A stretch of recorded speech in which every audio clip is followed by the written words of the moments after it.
God damn, my butthole's on fire. Are we live? Hello there, and welcome to my Bloons Tower Defense 5 channel. I'm Italian Ninja, and this is where I make attempts at defeating challenges I've set out for myself, make progress, and learn to get better at this game, and subsequently, life. If you enjoy this type of stuff, feel free to subscribe. If you comment, I'll shout you out. Also, just for a note, anybody who's going to be subscribing fresh, try to make sure that your subscriptions are set to public in your settings, because if they're set to public, then when you subscribe, I can see that you subscribe to me, so I'll give you a shout out directly.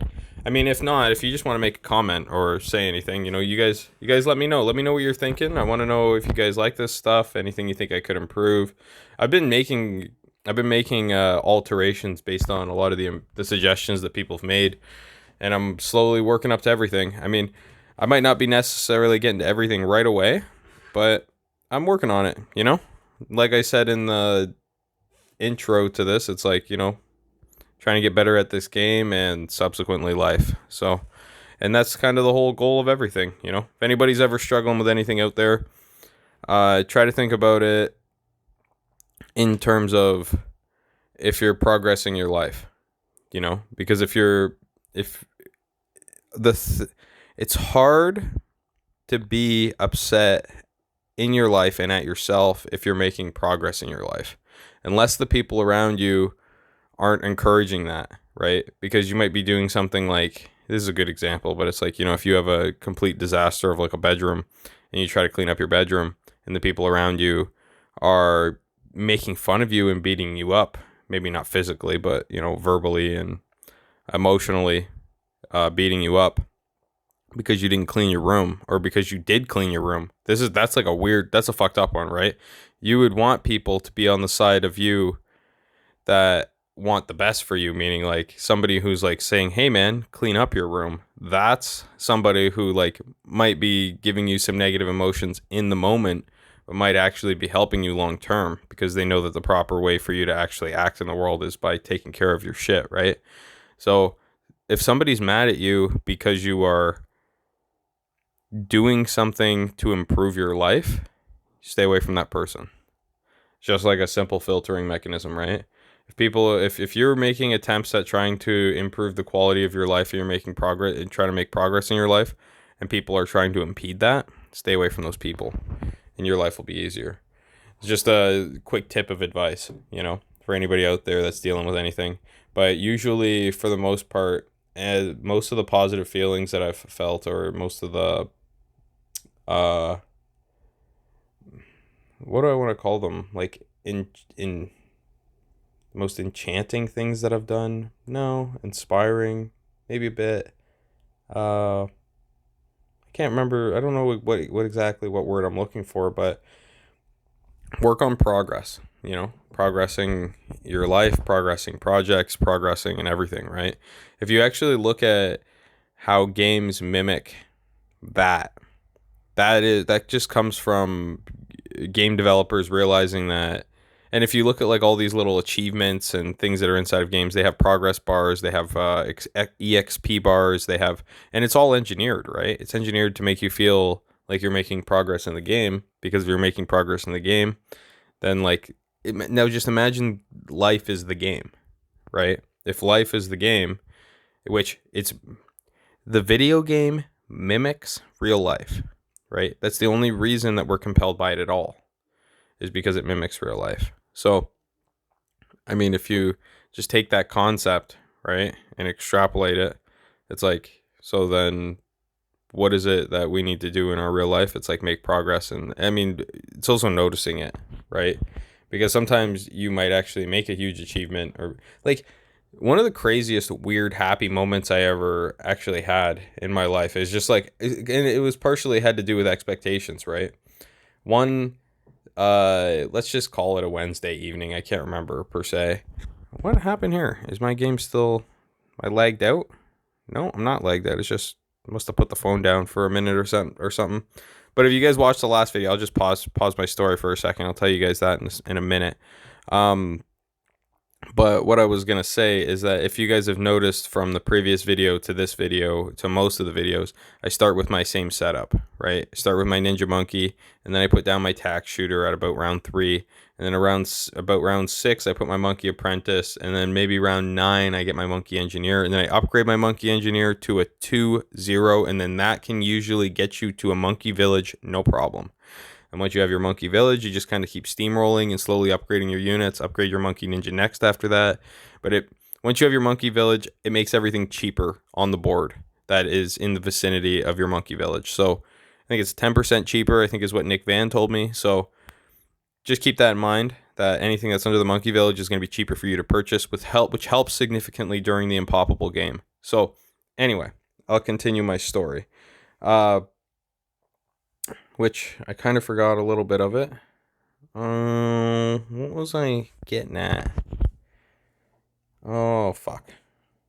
There's another one of these. I'm telling you, I have a notebook right in front of me currently that I have not written. I should have just wrote a little bit of like, what the hell, what was the story about? It was definitely in regards to improvement. Give me a second here. I'm going to pause the video and see if I can just sit back and think. Maybe not. One sec. Pause this. Pause the recording. I'll be back in 1 second. Motherfuckers, I got it. Okay, so me and one of my friends, we used to run. And I was never much of a strong runner. He was a much stronger runner than me. But we used to run on a track. And he would run on the closest inside loop, and I would run at about like the 3rd or the 4th, but there was like a midline drawn throughout the entire track, and I would always just be on the other side of that midline so that we never really crossed over, right? And I mean, I figured he was going to be passing me more often because he was a stronger runner, so I was like, I'll take the outside. Doesn't bother me. And I said it's probably more accurately about 400 meters on the middle of the track than it would be on the inside. So one evening, I don't know, let's call it a friggin' Wednesday, we're hanging out, and I think what we would do is we would go run, and then we'd go back to his place, and we would hang out. The one evening, I went to go run with him, and then we went and hung out after, and right before I left, I normally would do about 5 laps on the track, or 6 laps, 5 or 6 laps, I think it was what it was. Actually, I just want to do the math quick, because where's my calculator? Calculator, because I know how many meters I did. Let's go that divided by, that 12 and a half. Yeah, okay. So I normally did, the best way to say it is I normally did 6 laps. And my buddy would do 10. And we would do this kind of like clockwork. I mean, I had worked up to it, right? I had worked up to doing 6 laps and was still trying to work up to doing even more. But what ended up happening was that day before I left, I just said to him, I was like, dude, tomorrow when we run, I go, let's just double it. And he goes, what? And I go, fuck it, let's just double it. And he laughed at me as I left, and he closed the door in my face. And I was like, oh, he thinks I'm kidding. Like, you know? And all I could think about that whole night was, yeah, we're doubling it tomorrow. You know, we're going to double it for sure. That's what we're doing. We're doubling it. Yep. That's how we're going to handle it. We're going to double it. And I literally like couldn't stop thinking about it, you know? Well, anyway, meanwhile, the next day we show up and we get to the hill or the track that we run at. We have to walk down this big giant hill. And as soon as I get out of the car, the first thing I said is, are you going to do it? And he started laughing right away because it was like, he knew exactly what I was talking about. And he goes, I don't know. Are you? And I go, yeah, man, I'm going to go for 12. And he looks at me and goes, well, if you're going to go for 12, then I'll go for 20. And it's like a challenge, you know, amongst men to push each other to be the best that we can be. Sip of tea there. And what I ended up doing was I just, you know, I slowed my pace down to like pretty much a crawl, but it was fast enough to get me there. You know, I can't remember what the time was that I actually did it in. I have it logged somewhere. I'm a big tracker of things. So, what he ended up getting to the 20 laps before I got to my 12. And as I was coming up on my 12th lap, I yelled at him and I go, Spenny, Spenny boy. That's what I called him. I said, hey, I said, run with me for the next 200 meters until we get to the other side of the track. And he was like, okay. Like, he didn't know what exactly I was getting at. And then as he ran beside me, I was explaining to him, because it wasn't like I was that exhausted, you know? I had found a pace that was so slow that I would could basically, even at the end of lap 12, I could still kind of have a conversation and talk during it. So, I mean, maybe I should have been picking up the pace a little bit. But anyway, I'm not a strong runner, and I was still discovering my running process. And I'll be honest, I'm still not a great runner. So anyway, the whole point is that he ran with me to the other side of the track. And if you guys do the math, 12 and a half laps at 400 meters a lap is a 5K. And I was about, I want to say, between 270 and 285 when I did that. So I ran a 5K when I was 285 pounds. I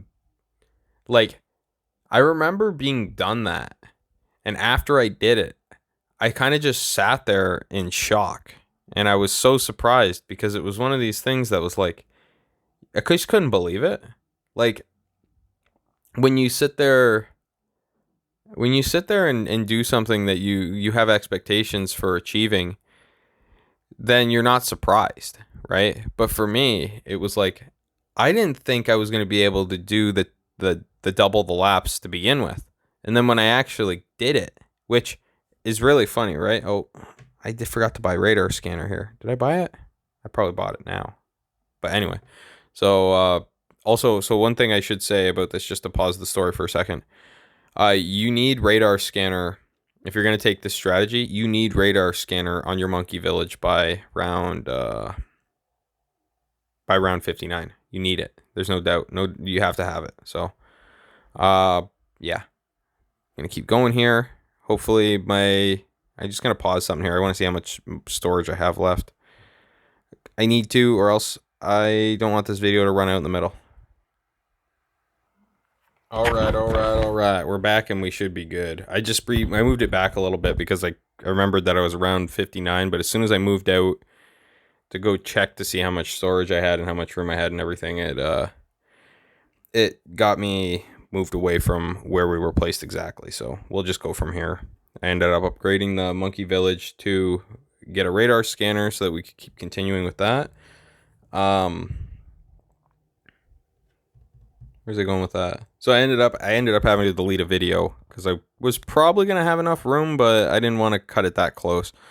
And I had a video that I could have deleted. Now, I am curious, before I move on to continue my story here, I am curious if you guys are interested in me making some not impoppable, but easy, medium, and hard videos. I want to make some walkthroughs on easy, medium, and hard, and maybe I just tried last night to make let's see what level I can get to on easy, and I'll be honest, guys, it was too fucking easy. It's I could push my phone to the absolute limit and see the processing power on it, and try to get the level 500, but really, what's the fucking point?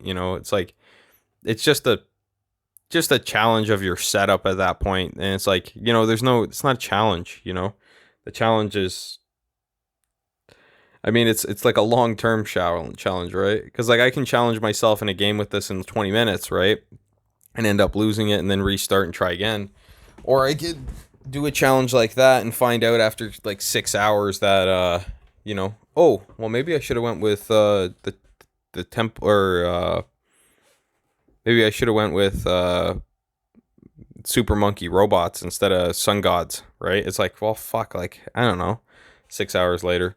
It reminds me of a Civilization game if you're going to play it like that. It's what you do in the first couple of rounds actually affects what it does 6 hours later, but you don't really pay attention too much to that, but once you do, you if you mess up, you can find out for 6 hours later if you guys have ever played Civilization, you'll know what I'm talking about. It's It's like you can do something in the beginning of the game that will affect how much money you're going to have way, way, way, way later, but it ends up compounding over the time of your playing. So, like, you find out after 6 hours that that was a mistake, but you didn't know it was a mistake until way later, right? That's why, like, the beginning of games is like everybody thinks, oh, it's the late game that matters or it's the mid game that matters. It's like the beginning of the game always matters the most. You're special, and luckily you get to practice it the most, So, because you're going to be failing most on the beginning levels. So, or you're going to be failing most on the end levels, but you get to repeat the beginning the most often. So, that's how I rationalize it. But I'm going to try to finish my story here for you guys, even though we still got some time. But, so what I was telling you guys was the story around the track. So we end up finishing the 2.5. I did the 12.5 laps, the 5 kilometers. I finished it. And I remember at the end, I said to my buddy, I go, it was unbelievable. I didn't think I could do that. I just thought that distance, I thought me doing a 5K at, say, 280 pounds or 285 pounds, whatever I was at that time, I thought it was impossible. Turns out it wasn't impossible. And then it made me really question, and I made this verbal to him at the time, and I said it to him. I was like, dude, it really makes me wonder how much we're leaving on the table. And I think either around that time or shortly after, I discovered David Goggins. And it's kind of an interesting, he's an interesting guy in and of himself. But yeah, that's my experience there running a 5K unintentionally, just kind of out of the spur of the moment, made a comment and then went and did it. And like, being true to your words is important, guys. It's something that people don't take as serious as they should. You have to, if you say you're going to do something, like being true to your word, I mean, my girlfriend the other day, I didn't end up going to a boxing tournament. So one of the guys that I work with, he had a boxing tournament two weeks ago or something like that. It was on a Saturday, or I say tournament, it was a boxing match. And he asked me way before Christmas, like, hey man, do you want to come to my boxing match in Guelph? And I was like, yeah, sure, I'll go. And I had all this time, and my plan was to go. The only thing I really wanted was just somebody to go with, because I'm not really a big fan of boxing, but I thought, hey, if there's two of us here, then we can shoot the shit the whole time, and at least I'll be entertained because I know how to have a good conversation. So I'll just, just talk with somebody the whole time, kind of discuss things. That was my thought.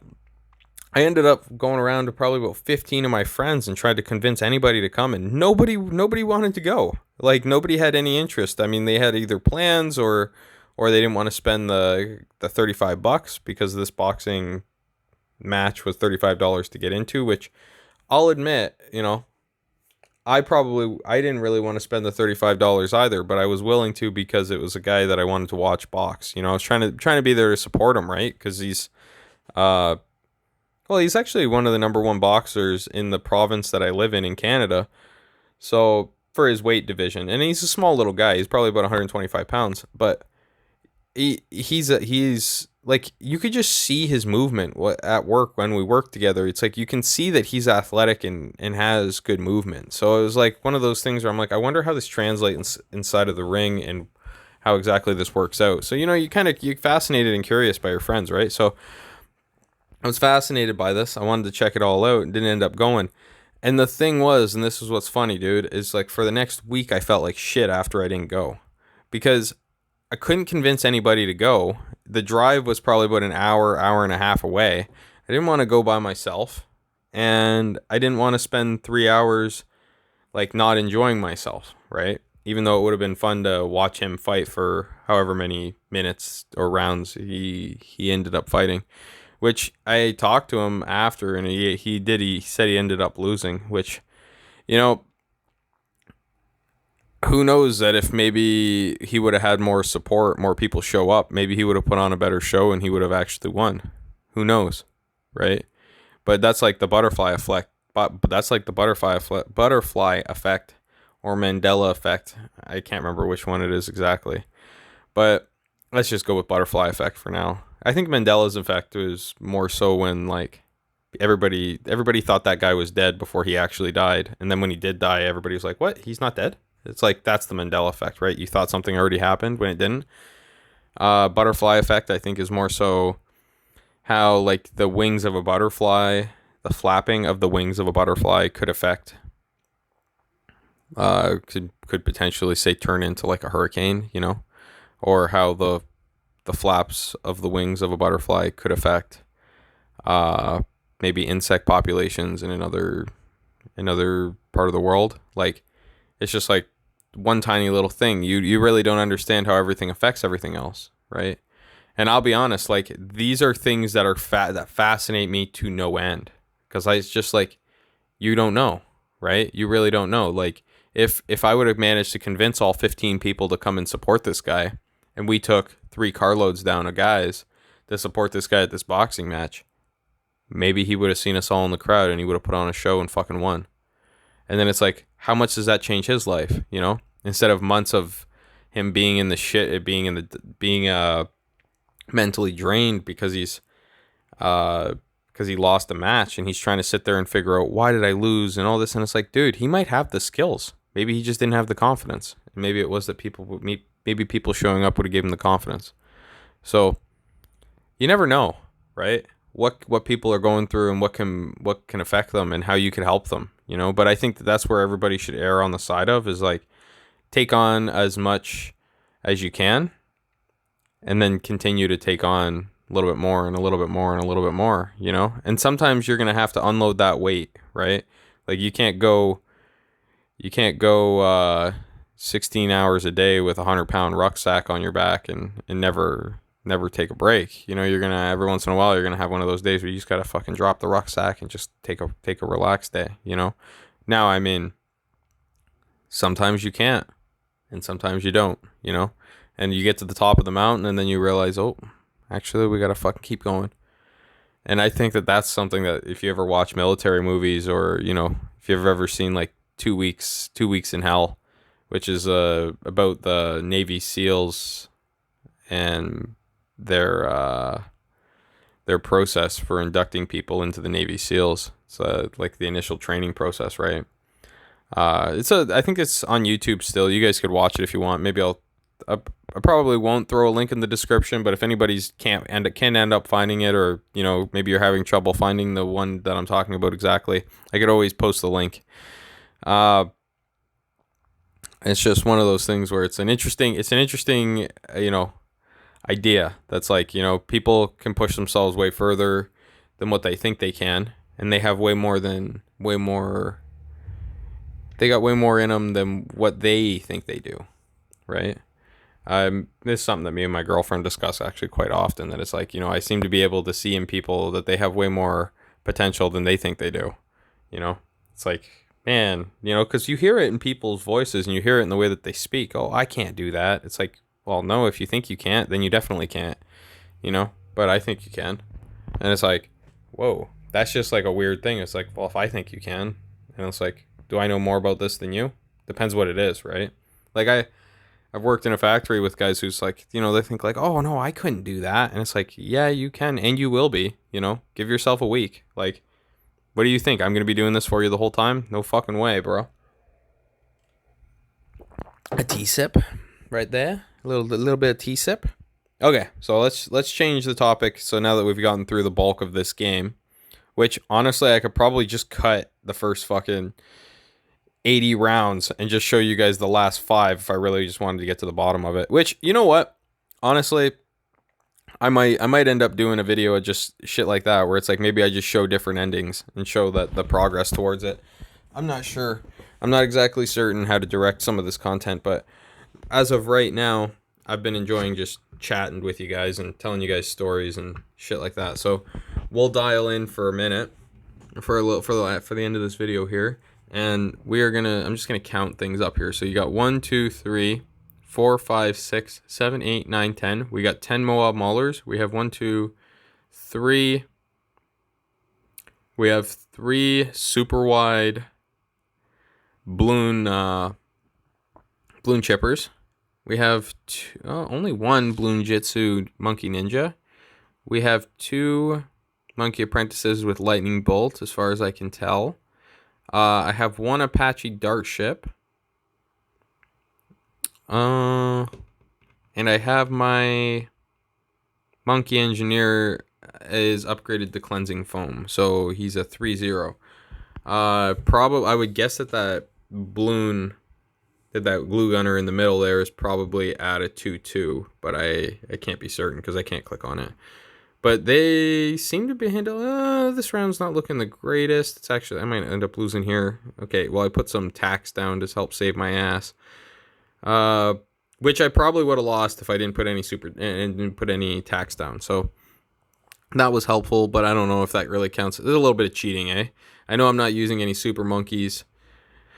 I feel like there's little elements to this game. I don't know if you want to call them hacks or cheats or anything. It's not like a cheat, you know. It's a game mechanic, so you can't call it a cheat, but it's like an exploit. I guess that's what people, now that I'm thinking about it, that's what people probably talk about when they're playing in other games. Look at that, eh? Trying to get a friggin', I just said fuck it. I got 10k there. I could probably drop a ton more. And I should have Moab Maulers. I should have dropped more Moab Maulers. See how much now I'm gonna try.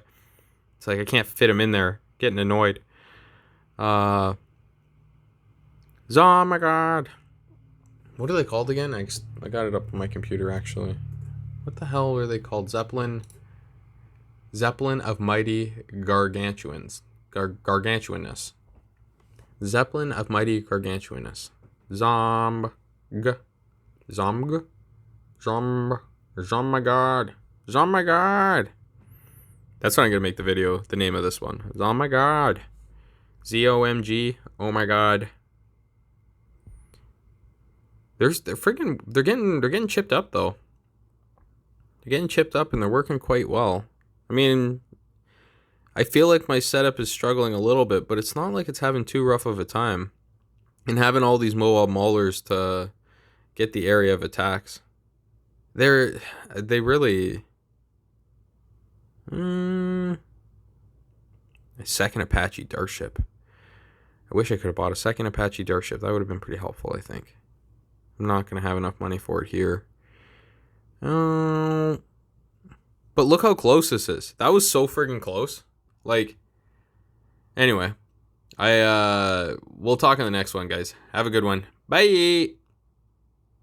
Oh, not bye yet. Bye yet.